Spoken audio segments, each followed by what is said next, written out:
Hello les amis, j'espère que vous allez bien. Bienvenue dans cette nouvelle vidéo. J'avais envie de vous faire une recommandation de lecture automnale, comme je le fais de temps en temps. Et cette année, j'ai décidé de changer de concept. En fait, je me suis inspirée d'une vidéo que j'ai vue sur la chaîne de Rendez-vous à l'heure des livres, au cas où je vous mettrai leur chaîne dans la barre d'infos. Et elle, en fait, elle choisissait des mots-clés et ensuite elle cherchait des livres en lien avec ces mots-clés. Et disons que moi, j'ai décidé un peu d'aborder la chose d'une autre manière. En fait, il y a quelques temps sur Instagram, je vous ai mis une story avec une question où je vous demandais si vous deviez définir l'automne en un seul mot, qu'est-ce que ce serait? Et j'ai reçu pas mal de réponses et du coup j'ai tout repris les réponses que j'ai reçues et j'ai décidé d'accorder en fait vos réponses avec un livre que je vous recommanderais pour la saison automnale. Alors, j'ai essayé pour la majorité des termes que vous m'avez donnés de trouver des livres qui sont vraiment idéaux pour l'automne et d'autres fois il y en a qui matchent avec les termes que vous m'avez donnés, mais qui ils peuvent pas passer en automne, mais c'est vrai que l'histoire ne se déroule pas forcément en automne, mais le genre du livre peut très bien s'adapter à la saison. Donc je ne vous fais pas attendre plus longtemps et je vous laisse découvrir la sélection que je vous ai faite pour cet automne. Le premier mot, ça a été Utopia, donc c'est un festival de science-fiction à Nantes. Alors je ne connaissais pas du tout, ça aurait été l'occasion que je découvre ce que c'est. J'ai été regarder aussi le site du festival par la même occasion. Après c'est un peu loin de chez moi, j'avoue, mais ça m'aurait permis de le découvrir. Et là, comme c'est de la science-fiction, j'ai décidé de vous mettre un livre de science-fiction idéal pour l'automne, qu'on avait lu il y a quelque temps en lecture commune et qui avait été une bonne découverte. Il s'agit du premier tome de In the After, donc c'est de Demetria Luneta aux éditions Lumeck. Je vous montre la couverture. Et ici en fait, nous sommes dans un monde qui a été envahi par des créatures qui ont décimé l'humanité. Amy, elle était devant sa télévision quand c'est arrivé. C'est une jeune fille et elle a la chance d'être dans une maison qui est protégée par des barbelés, donc les créatures ne viennent pas trop la déranger. Et au fil du temps, elle a recueilli Baby, une jeune fille qu'elle a trouvée, qu'elle ne sait pas vraiment comment est-ce qu'elle réussit à survivre jusque-là. Et elle se débrouille comme elle peut. Mais il faut vraiment qu'elle fasse attention car ces monstres ont une ouïe ultra sensible et le moindre bruit peut les alerter, donc elles doivent tout faire en silence. Et on va découvrir un monde où vraiment, juste déjà pour se parler entre elles, elles utilisent un langage bien particulier. Et aussi on va découvrir un monde où ces créatures magiques ont pris le pouvoir et un monde où le signe lance règne en maître. Voilà, donc là c'est une duologie, donc je me rappelle le premier tome, mais j'avais adoré cette ambiance vraiment autour du silence, comme je vous disais, cette ambiance frissonnante de l'idée d'avoir ces monstres, on sait pas vraiment ce que c'est, d'où ils viennent. Et je pense que c'est une lecture parfaite pour l'automne et période Halloween, car vraiment on est dans cette ambiance, comme je vous dis quand je le lisais, des fois s'il y avait un bruit très fort qui retentissait, je sursautais parce que tellement j'étais prise là-dedans. Et là le premier tome, alors il fait un peu plus de 400 pages et c'est écrit grand et aéré.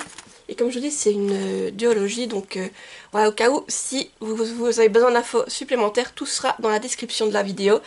Mais voilà, moi j'avais passé un très bon moment de lecture et c'est une... Comme je vous dis, c'est une duologie, ça se lisait vite et vraiment j'ai beaucoup apprécié ce premier tome car vraiment l'ambiance était incroyable et voilà, je me suis tout simplement régalée. Le prochain mot c'était chill, donc tout ce qui est calme, détendu, tranquille. Et là, je vais vous recommander plutôt une BD que j'avais adorée. Donc c'est le premier tome d'Adorable Démon de Michel Lam aux éditions Jungle. Je vous mets la couverture ici car je l'avais lu en numérique. Et comme vous pouvez déjà le voir à la couverture, ça a l'air vraiment d'être tout mignon, tout doux. Alors ici on suit en fait Mich qui est une petite démone. Elle a 12 ans et elle adore regarder la série Princesse Noona qui raconte les exploits d'une fée. Elle est très différente d'elle et disons que Mich, elle aussi, elle se sent pas à l'aise en tant que démon et ça attise la moquerie de ses camarades de classe. Et un jour, un malheur va frapper le mont Magma où c'est qu'elle vit et Mich va comme partir chercher de l'aide à Plumeria, donc c'est le royaume des fées, sauf qu'en fait rien ne va se passer comme prévu. Voilà tout ce que je peux vous dire. Donc là c'était une histoire qui était vraiment douce, chill, vraiment toute mignonne. Et alors là je sais qu'il y a eu un tome 2 qui est sorti, il faudrait d'ailleurs que je me le procure. Mais en tout cas j'avais beaucoup aimé ce tome 1 et vraiment je trouve que c'était une BD qui est toute en douceur et avec vraiment des dessins mignons, avec des couleurs assez pastel, vraiment un très très bon moment de lecture. Le prochain mot c'était forêt. Et là j'ai décidé de vous présenter La forêt des damnés. C'est le tome 1 de Carrie Ryan. C'est aux éditions Gallimard. Donc je vous mets ma couverture ici, je l'ai en poche, mais vous savez que les poches c'est assez compliqué d'y accéder chez moi, donc voilà, c'est pour ça que je préfère vous mettre la miniature ici. Et c'est vrai que c'est un livre que j'ai lu il y a très longtemps, mais je sais qu'il m'avait marqué et que pour l'automne c'est l'idéal, parce que je sais qu'il y a comme des zombies à l'intérieur et l'histoire qu'on va suivre, tout simplement, ça a passé très bien, un peu aussi en cette période d'Halloween automnale. C'est tout ce qu'il faut. Alors, ça fait très longtemps que je l'ai lu, donc je vais vous lire le résumé que j'ai trouvé. Dans le monde de Marie, il y a des vérités simples. Les sœurs savent toujours le mieux. Les gardiens protègent et servent. Les damnés revenus de la mort ne renonceront jamais. Et il faut se méfier de la clôture qui entoure le village. La clôture qui les sépare de la forêt des damnés. Mais lentement, les vérités de Marie s'effondrent et son monde est plongé dans le chaos. Elle doit faire face à la vérité de la forêt des damnés. Se pourrait-il qu'il y ait de la vie dans ce monde dévoré par la mort, un monde post-apocalyptique peuplé de zombies, une histoire d'amour ensorcelante. Voilà. Donc, je crois que ça, c'était une trilogie. J'avais lu le tome 1 et le tome 2, mais si mes souvenirs sont bons, le tome 1 peut se suffire à lui tout seul, donc voilà, vous n'avez pas besoin de lire le tome 2, parce que le tome 2 amène justement sur le tome 3 qui n'a jamais été traduit. Donc si comme moi, vous ne lisez qu'en français, eh bien, vous n'aurez jamais la fin, parce que je pense pas qu'ils vont les traduire maintenant. Et le tome 1, par contre, pouvait se suffire à lui-même. Voilà. Mais je me rappelle que oui, le tome 1, j'avais pleuré à la fin qu'on nous avait proposé, parce que c'était vraiment... Il se passe beaucoup de choses pendant l'histoire, on a vraiment aussi cette ambiance un peu frissonnante. Et tout ce que je me rappelle de la fin, oui, c'est que j'en avais pleuré à l'époque tellement ça m'avait ému. Et vraiment, c'était une lecture, en la revoyant, je me dis, mais il faudrait que je relise. En tout cas, juste le tome 1, parce que c'était vraiment quelque chose que j'avais adoré, j'étais prise dedans et je l'avais dévoré en un rien de temps. Le prochain mois, c'est Nature. Et là, pareil, j'ai pas mis longtemps à trouver le livre que je voulais vous présenter, car ce livre se passe en permanence dans la nature et on y voit toutes les saisons se dérouler, donc dont l'automne. Et je me suis dit que l'automne, ça peut être aussi une bonne période pour le découvrir. Donc c'est une saga qui est très connue, qui a fêté ses 20 ans, donc La guerre des clans.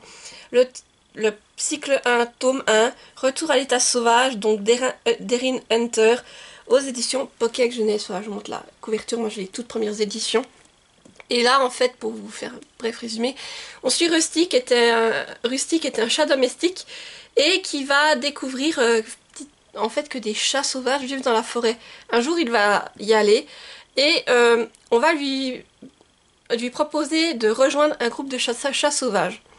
Il va hésiter parce que ça veut dire quitter tout ce qu'il connaît, le luxe qu'il a en tant que chat domestique, mais finalement l'appel de l'aventure est plus forte et il va rejoindre un clan, donc il rejoint le clan du Tonnerre, il va devenir apprenti au sein du clan et va découvrir en fait comment vit ce groupe de chats sauvages au sein de la forêt et leur culture, en fait tous les éléments qui font d'eux des clans de chats et non pas de vilières chats sauvages. Voilà, tout ce que je peux vous dire. Donc La guerre des clans, effectivement, c'est une très grosse saga. Un cycle fait déjà 6 tomes, donc voilà, si vous voulez, le cycle 1 fait déjà 6 tomes. Et après, actuellement, ils en sont au cycle 7. Plus après, vous avez des hors-séries illustrées. C'est vraiment un univers très vaste, mais si on est pris dedans et qu'on aime les chats, je peux vous garantir que franchement, c'est une saga qui se dévore. En tout cas, c'est très jeunesse, ça se lit vite, c'est des tomes qui font... Le premier tome, il faisait un peu moins de 300 pages, et c'est écrit grand et aéré, franchement... Voilà, comme je vous dis, ça se dévore. Et aussi, pour pas s'y perdre, ce qui est bien à chaque fois, c'est qu'au début, on a les différents clans avec les noms, en fait, des chats qui résident dans les clans et la description. Et ainsi que leur rôle, en fait, à chaque fois, on a le chef, le lieutenant, le guérisseur ou la guérisseuse et les guerriers, apprentis, etc. Les reines également et les anciens. Et on a ça pour chaque clan. Et ensuite, on a les territoires aussi, pour s'y retrouver avec les différents clans. Donc vraiment, c'est très bien fait. C'est un univers qui est très bien construit.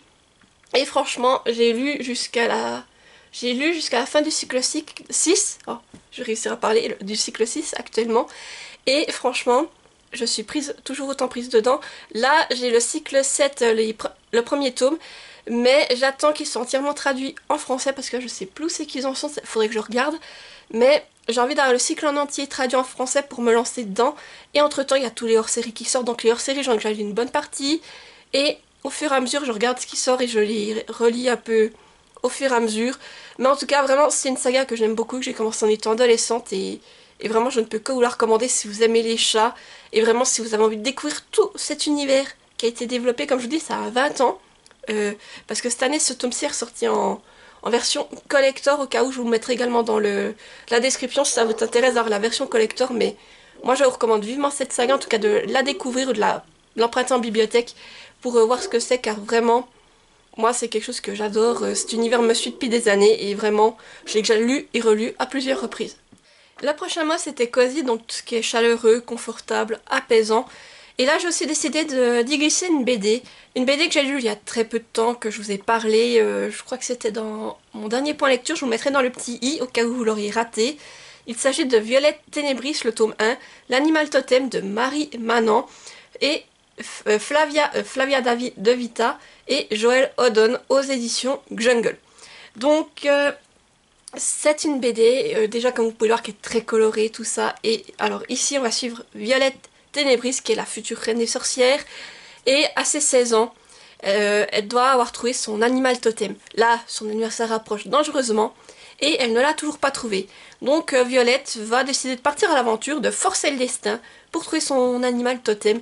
Et disons que va s'en suivre pas mal de péripéties. Voilà ce que je peux vous dire.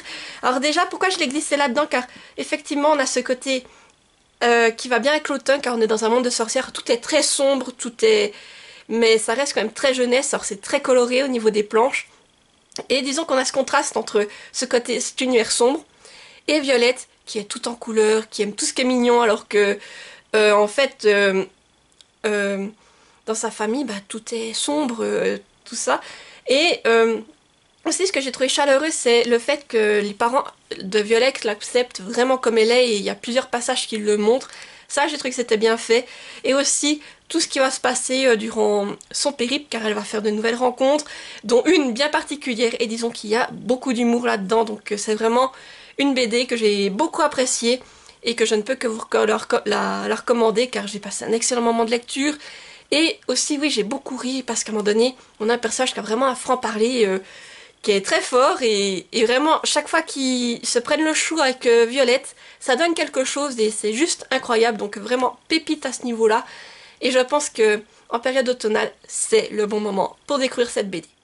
Le prochain mot, c'est Halloween. Et là, alors j'ai réfléchi. Et tout d'un coup, je me suis dit qu'il y a un livre dont je pourrais vous parler, que c'est vrai que j'en parle de temps en temps. C'est une saga aussi que je collectionne depuis des années. Et il y a un tome qui est vraiment idéal avec la Halloween, en fait. C'est Chair de poule. Le tome 54, La fête infernale de R.L. Stine, et c'est aux éditions Bayard Jeunesse. Voilà, je montre la couverture. Donc vous voyez que j'ai une citrouille de pour faire Halloween, donc ça commence bien. Et justement, j'ai dû relire le résumé parce que il me semblait que ce livre se passe en période Halloween, et justement c'est bien ça. Donc je vous le relis. Le jeu préféré de Brandon, c'est d'effrayer les autres, sa sœur, son cousin, les enfants qu'il garde. Pour Halloween, il s'en donne à cœur joie. Mais quand les fantômes s'en mêlent, le jeu tourne au cauchemar. Et si c'était à Brandon d'avoir peur? Donc oui, effectivement, une histoire qui se déroule en période d'Halloween, donc si vous aimez tout ce qui est chair de poule, petite histoire un peu spooky, allez-y. Moi je l'ai lu il y a des années, je vous avoue, j'ai plus beaucoup de souvenirs, mais comme d'hab avec un chair de poule, c'est un agréable moment. C'est une lecture qui fait un peu plus de 130 pages, qui est écrite vraiment grand et aéré, donc ça se lit vite. Et comme je vous dis, les chairs de poule, c'est toujours des lectures agréables et qui vont parfaitement pour la période Halloween ou automne. Le prochain mot, c'est éphémère, et on m'avait ajouté aussi tapis d'or et de feu. Effectivement, le fait qu'avoir les feuilles qui changent de couleur et ensuite qui viennent tomber, voilà. Donc ce côté éphémère, alors là pareil, j'ai eu une idée directe en tête. Alors je vous avoue que c'est peut-être pas un livre qui se déroule vraiment en automne, mais pour le thème qu'il aborde et justement ce côté éphémère, je pourrais pas vous en présenter un autre. En fait, il s'agit d'Extincta de Victor Dixon, et moi j'ai la collection France Loisirs, donc c'est les éditions de Noyelles. Ouais, les éditions de Noyelles. Voilà, donc je vous montre la couverture qui est sublime. Et alors je vais juste vous faire le résumé. Donc on sait que alors il reste 255 heures à l'espèce humaine avant de disparaître. Donc voilà, on sait que le compte à rebours est lancé, qu'on va disparaître dans 255 heures, et nous allons suivre la dernière histoire d'amour de l'humanité. Bien entendu, ça va pas se faire comme ça, l'histoire d'amour, on va rencontrer deux personnages bien différents qui vont se retrouver à cheminer ensemble pour une certaine raison, et on va suivre leur péripéties, et avec ce décompte au-dessus de leur tête. Voilà, donc pourquoi ce côté éphémère? Tout simplement car nous avons la bougie qui est représentée tout du long dans le roman, qui a une certaine importance. Et justement, on a aussi cette phrase à la fin qui dit la flamme brûle plus fort juste avant de s'éteindre. Et pourquoi cette bougie? En fait, je vous explique. Car vous allez la retrouver tout au long du récit, à chaque fois. Voilà, vous avez au début du chapitre la bougie, et au fil des chapitres, la bougie va fondre jusqu'à s'éteindre. C'est ce qui représente justement le temps qu'il reste à l'humanité, et quand elle sera éteinte, eh bien, nous serons tous morts. Voilà. Pourquoi le côté éphémère? Alors, après Extincta, c'est un livre, je vous en ai déjà parlé plusieurs fois, ça a été un énorme coup de cœur pour moi. Tout du long, vous vous dites, vu que vous savez qu'il y a le décompte au-dessus de votre tête, vous dites, faut pas vous attacher au personnage, faut pas s'attacher. Mais c'est très dur, car justement, il leur arrive tellement de choses qu'on ne peut pas faire autrement que s'attacher. Et la fin, c'est un énorme coup de poing. C'est vraiment, elle est bouleversante. Sortez vos mouchoirs, j'ai envie de vous dire, parce que là, c'est une fin vraiment fracassante que Victor Dixon nous propose. Et vraiment, moi, c'est un coup de cœur, mais je pense que à l'heure actuelle, c'est le livre qui m'a le plus marqué. En tout cas, voilà, ça fait déjà quelques années que je l'ai lu, mais depuis tout ce que j'ai lu entre-temps, il n'y a pas eu un livre qui m'a marqué à ce point. Et je vous dis, j'ai envie d'oublier l'histoire pour pouvoir le relire et justement le redécouvrir entre guillemets.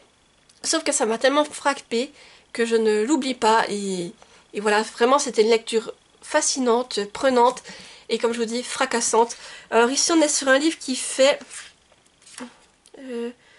presque 600 pages, mais qui se lit très vite. Et autre point important, si vous voulez, que tous les petits éléments que vous avez notés là, en fait, à chaque bas de page, ce sont toutes des espèces animales qui ont disparu. Donc c'est vraiment très très très intéressant, comme je vous dis. Vraiment, ce livre est très bien fait, très bien pensé. Et franchement, je ne peux que vous le recommander en espérant que vous l'appréciez autant que moi. Alors, le prochain mot, en fait, c'est moi qui l'ai interprété parce que personne m'a mis une phrase. La phrase, c'était « Du chaud ensoleillé au froid givré et du vert aux couleurs ambrées, l'automne nous enchante. » Or moi, étant donné ce qu'elle m'a mis, je me suis dit que le mot qui allait bien avec cette phrase, c'est « changement ». Et là, j'ai décidé de prendre un livre. C'est vrai que ça fait des années que je l'ai lu. Je ne sais pas si je vous en avais beaucoup parlé. C'est une trilogie qui se nomme Toucan. Et là, je vous propose le tome 1, donc La nuit de la lune pourpre. C'est de Scott Kramer et c'est en auto-édition. Je vous mets la couverture ici car je l'ai lu en numérique. Et disons que là, on est aussi dans de la science-fiction. Et effectivement, il va y avoir du changement. Alors, ça fait un moment que je l'ai lu. Pour pas vous raconter n'importe quoi, je vais vous lire le résumé. Abby Late a hâte de voir la lune devenir pourpre. Depuis des mois, les astronomes prédisent que la Terre traversera la queue d'une comète. On dit que les gens profiteront de couchers de soleil colorés et mis encore d'une lune pourpre. Mais personne n'avait prédit l'épidémie fulgurante qui balaie la planète durant la nuit de la lune pourpre. La comète apporte avec elle de la poussière contenant des germes qui attaquent les hormones humaines. Les adultes, comme les adolescents, les plus âgés décèdent dans les quelques heures qui suivent l'exposition. Sur une petite île au large des côtes du Maine, Abby doit aider son frère et sa petite sœur à survivre dans ce nouveau monde. Pendant ce temps, l'aube de son adolescence cache une bombe à retardement. Effectivement, comme vous avez pu le comprendre, il y a du changement. Suite au passage de cette lune pourpre, les adultes vont tous décéder et les enfants vont se retrouver tout seuls, donc c'est déjà un gros changement. Et là, disons qu'on va voir comment ce groupe d'enfants va s'organiser pour vivre sur leur petite île. Et je pense justement que c'est une bonne lecture à lire en automne, car il me semble qu'il y a des passages où on voit le temps qui s'écoule et il me semble qu'à un moment donné, on est dans la période automnale. Alors, j'ai un doute, je ne suis plus sûre à 100%, mais en tout cas, je pense que, étant donné le thème du livre, je pense que c'est une lecture qui peut très bien passer en période automnale. Et là, c'est une trilogie, et disons que là, dans ce premier tome, on voit vraiment comment les enfants vont s'organiser sur leur île. Et aussi, disons qu'on se rend compte que ceux qui vont bientôt atteindre l'adolescence, on ne sait pas ce qui va leur arriver, donc voilà. C'est vraiment une ambiance de survie et surtout de changement car les enfants doivent apprendre à vivre sans les adultes. Donc voilà, une trilogie que j'avais vraiment beaucoup aimée, trouvée très intéressante, et surtout que dans le tome 1, on est vraiment dans cette ambiance fin du monde, qu'est-ce qu'on va faire, comment les enfants vont se débrouiller.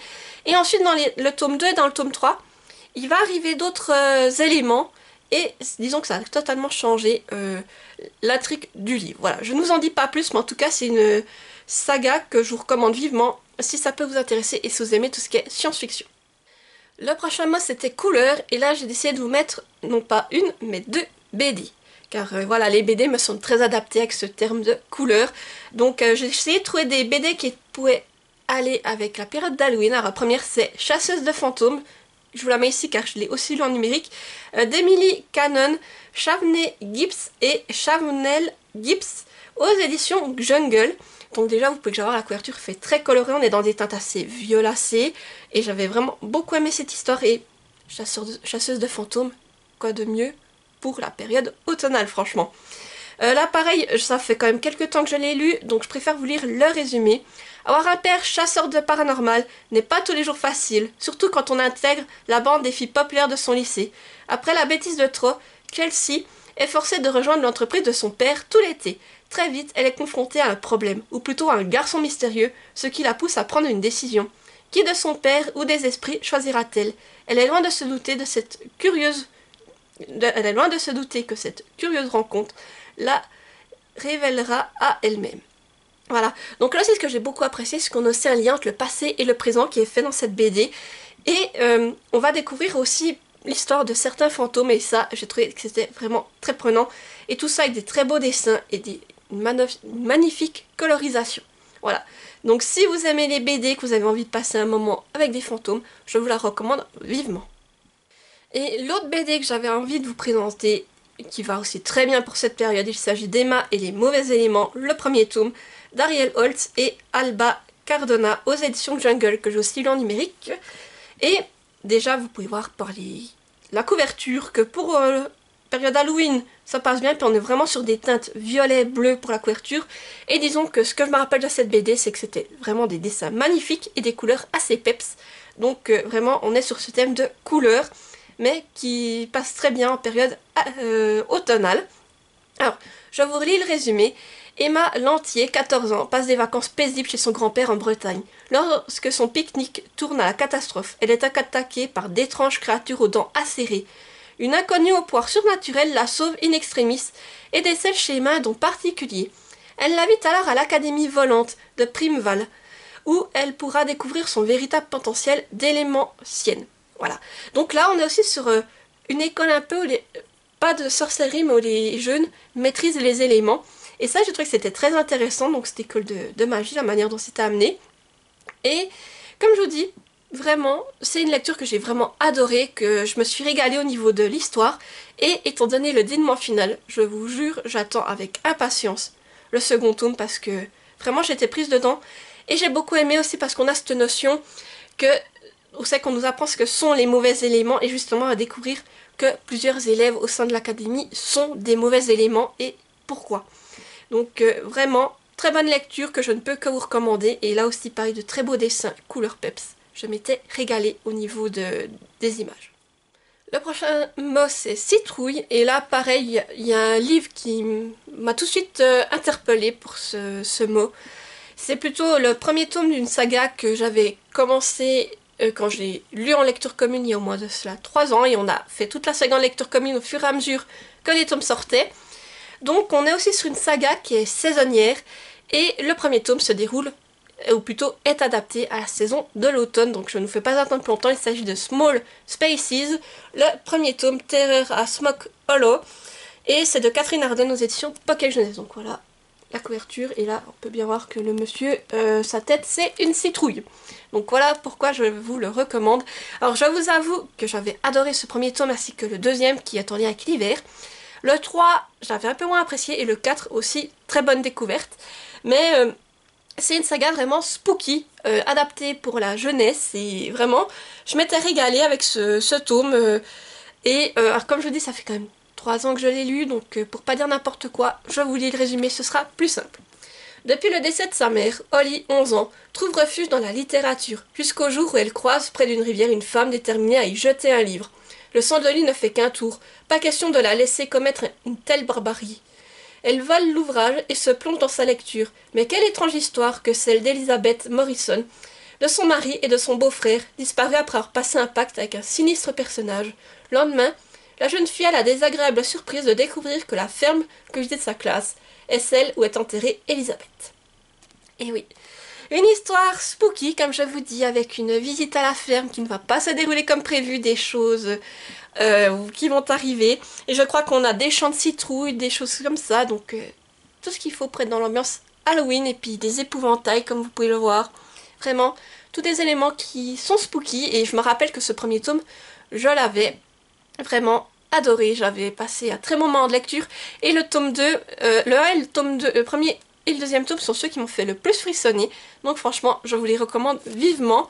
Alors ici, c'était une lecture qui faisait un peu plus de 200... Ouais, un peu moins de 250 pages, on va dire, il s'écrit pareil, très grand, très aéré, donc ça se lisait vite, oh, que je vous dis, je sais plus parler ces temps-ci, mais ça se lisait très vite, et je me rappelle que quand on était à la lecture commune, j'avais vite fait de finir ma partie. Après, c'était une vraie torture d'attendre de lire la suite parce que pour pouvoir faire des débriefs avec les autres et attendre de pouvoir lire la suite, c'était vraiment très dur.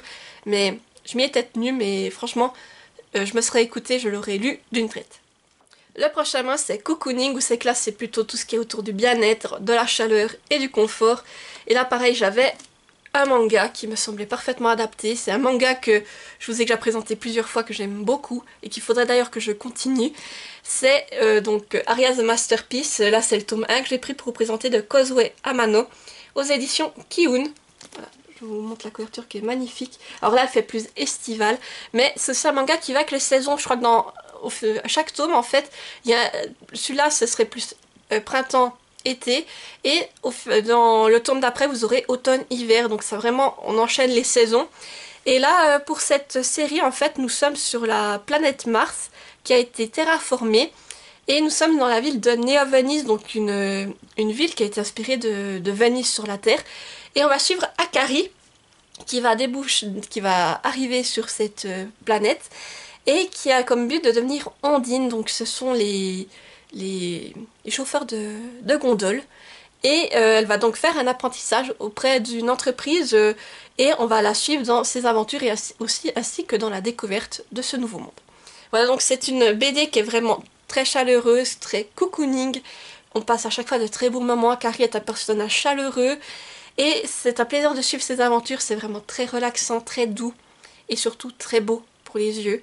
Donc voilà, c'est pour ça que je ne peux que vous la recommander. Donc si vous n'avez pas lu le tome 1, ben, il va falloir passer par là. Celui-là ne fait peut-être pas très automnal, mais le tome 2, il me semble que oui. Comme je vous dis, c'est vraiment au fil des tomes, et vous avez des dessins qui sont juste magnifiques, regardez. C'est vraiment sublime, et vraiment, il y a de très beaux moments, de très belles découvertes. Donc voilà, moi il faudrait aussi d'ailleurs que je continue mon avancée dans cette saga. Le prochain mot, c'est feuilles, et là j'ai un roman sur lequel déjà on voit des feuilles sur la couverture. Je me suis dit qu'il serait parfaitement adapté pour vous le présenter. Il s'agit de L'appel du collier d'Alice Dumas aux éditions La Grande Vague. Voilà, je vous montre la couverture que je trouve magnifique, et là vous voyez les feuilles. Voilà, c'est pour ça que j'ai décidé de le mettre. Et franchement, pour moi, ça avait été une excellente découverte. Et je vous lis le résumé.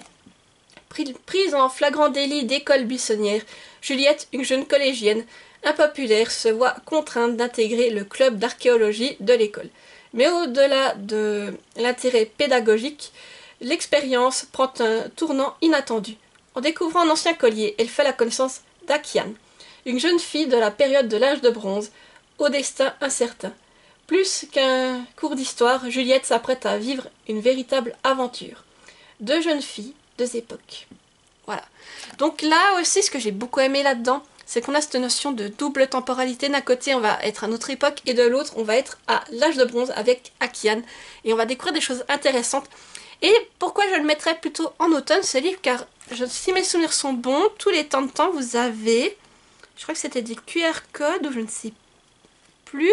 Voilà. Oui, vous aviez des QR codes à l'intérieur du livre. Et en les scannant, ça vous emmenait sur une playlist, et ça vous mettait dans une musique de l'ambiance un peu de l'époque. Et justement, ces musiques, je trouve, faisaient assez, des fois, assez, comment dire, assez bestial. Et je trouve que ça va bien avec l'ambiance d'automne. Et là, nous sommes sur une lecture qui fait environ 120 pages et s'écrit assez grand et assez aéré. Puis vous avez aussi des en-têtes de chapitres comme cela. Et comme je vous dis, c'était vraiment une lecture prenante. Quand je l'ai lu, j'étais vraiment à fond dedans. Je voulais savoir ce qu'allait arriver à nos deux protagonistes et surtout, on se rend compte qu'à un moment donné, leurs destins sont liés, ou en tout cas que notre protagoniste du présent va devoir faire quelque chose pour aider notre protagoniste du passé. Donc vraiment une très bonne découverte que je ne peux que vous conseiller, puis surtout c'est un petit livre, mais qui se lit très bien à cette période. Et les derniers mots sont roux, orange. Alors j'ai décidé de les regrouper ensemble vu qu'ils étaient liés à des couleurs, et j'ai décidé aussi de vous présenter deux romans, un plutôt dans le roux, un autre plutôt dans l'orange, mais qui sont vraiment adaptés à la période automnale. C'est une saga qui est encore en cours. Actuellement, il y a les 3 tomes de sortie, le 4e tome est prévu pour l'année prochaine, et c'est une saga saisonnière, dont le premier tome se déroule en période automnale, donc c'est pour ça qu'il va très bien pour la saison. Et aussi, la couverture du premier tome, moi, je l'associe au roux. Alors, il s'agit du manoir de Castlecats, le tome 1, l'automne des aspirants, d'Alain T. puis Ségur, aux éditions Scrinéo. Je vous mets la couverture ici car je les ai lus en numérique. Mais voilà, les couvertures déjà font très automnales. Et j'associe la couleur rousse car nous sommes avec des chats, donc pelage roux également. Voilà, pour moi, c'est ce qui me semblait vraiment adéquat. Et c'est une saga que j'ai vraiment beaucoup aimée et que j'attends avec impatience. Le dernier tome qui doit arriver en 2026, je ne sais pas quand, mais voilà, c'est une suite que j'attends vraiment avec impatience. Dans ce premier tome, tout ce que je peux vous dire, c'est qu'on va suivre Kovan, un chat particulier, vous verrez pourquoi. Et il souhaite intégrer le manoir de Castlecats, donc l'école de magie. Et pour cela, il va devoir subir des épreuves déjà pour l'intégrer. Et suite à cela, on va découvrir comment va se dérouler son apprentissage à la magie. Donc, en bref, si on veut résumer ça tout simplement, c'est un Harry Potter version avec des chats, quoi. En fait, les élèves sont des chats, ce sont tous des félins, et vraiment, c'est très bien fait, la manière dont on décrit l'école, la manière dont, justement, les épreuves que les chats doivent réaliser pour intégrer l'école, toutes ces choses-là, c'est très très bien fait. Et comme je vous dis, ce premier tome est vraiment dans l'ambiance d'automne, donc vraiment la période idéale pour le lire. Et moi, je m'étais régalée avec ce premier tome, et j'ai vraiment adoré les suites. Donc après, comme je vous dis, comme c'est du saisonnier, dans le tome 2, ce sera plutôt l'hiver, et le tome 3, le printemps. Donc là, sur le tome 4, on sera plutôt en été. Voilà, une saga vraiment que j'ai adoré avec ce côté jeunesse, et aussi le fait d'avoir des chats comme héros principaux. Et le livre que j'ai associé à l'orange, c'est un livre que malheureusement je n'ai plus parce que comme je trie régulièrement mes bibliothèques, il faut faire de la place et je m'en suis séparée, mais que j'avais lu à l'époque et qui va très bien aussi pour l'automne, car la couverture fait principalement orange. Il s'agit d'Enchantment of Raven de Margaret Rogerson aux éditions Big Bang, et moi j'avais l'édition féerique que je vous mets donc ici. Et voilà, donc c'est une lecture qui va très bien en automne, comme vous pouvez le voir à sa couverture, couleur orange, on y est. Et je vous lis le résumé. Isabelle est une jeune artiste peintre de grand talent qui travaille pour des clients bien particuliers, les redoutables failles, des créatures immortelles capables de jeter de terribles sorts. Il y a néanmoins une chose que les failles envient terriblement aux humains, leur art, car eux-mêmes sont incapables de tracer un trait de plume ou de faire cuire du pain sans tomber en poussière. Les tableaux d'Isabelle sont très demandés, jusqu'à ce qu'elle reçoive la première commande exceptionnelle d'un membre de la famille royale, Corneille, le prince d'automne. En peignant son portrait, la jeune femme fait une grave erreur. Elle le représente avec, dans le regard, l'éclat d'un chagrin, tel qu'en éprouvent seulement les mortels. En trahissant ainsi ce qui est considéré comme en trahissant ainsi ce qui est considéré comme une faiblesse chez les faillés, elle a mis Corneille dans une position difficile qui pourrait lui coûter la vie. Furieux, le prince l'oblige à la suivre jusqu'à son royaume pour comparaître devant un tribunal. Mais en chemin, ils vont tous deux se retrouver cernés d'ennemis et contraints de s'en remettre l'un à l'autre pour survivre. Voilà. Donc effectivement, c'était une aventure agréable qui se déroule tout en automne avec des créatures fantastiques. Et on l'avait lu en lecture commune il y a quelques années, vraiment. C'était une bonne découverte. Après, c'est pas le Margaret Rogerson que j'ai préféré, mais Ça reste quand même agréable à lire à cette période et c'est une aventure vraiment aux couleurs de l'automne, vraiment idéale. Donc que je ne peux que vous recommander pour découvrir la plume de l'autrice. Et voilà, j'arrive au bout de cette vidéo de recommandation. N'hésitez pas à me dire en commentaire si vous avez lu certains de ces livres, si vous les avez aimés, ou s'il y a d'autres livres qui pourraient entrer dans les mots que je vous ai dit que vous avez lus et que moi je n'ai pas encore lu, ça pourrait me faire de bonnes découvertes. Et si vous êtes trop timide pour laisser un commentaire, mettez-moi un emoji, là comme c'était les recommandations d'automne, mettez-moi un emoji en lien avec l'automne, donc soit des feuilles d'automne, soit une citrouille, ou qu'est-ce qu'on peut encore avoir d'automnal, quelque chose en lien avec Halloween, ou une bougie, voilà, vraiment faites-vous plaisir dans les commentaires. Et comme d'habitude, n'hésitez pas à mettre un petit pouce en l'air pour soutenir la vidéo, activer la petite cloche pour ne pas rater les prochaines, et à vous abonner car ça fait toujours plaisir et ça permet à d'autres personnes de découvrir la chaîne. Et moi je vous dis à mercredi prochain pour une prochaine vidéo et portez-vous bien. Bye bye.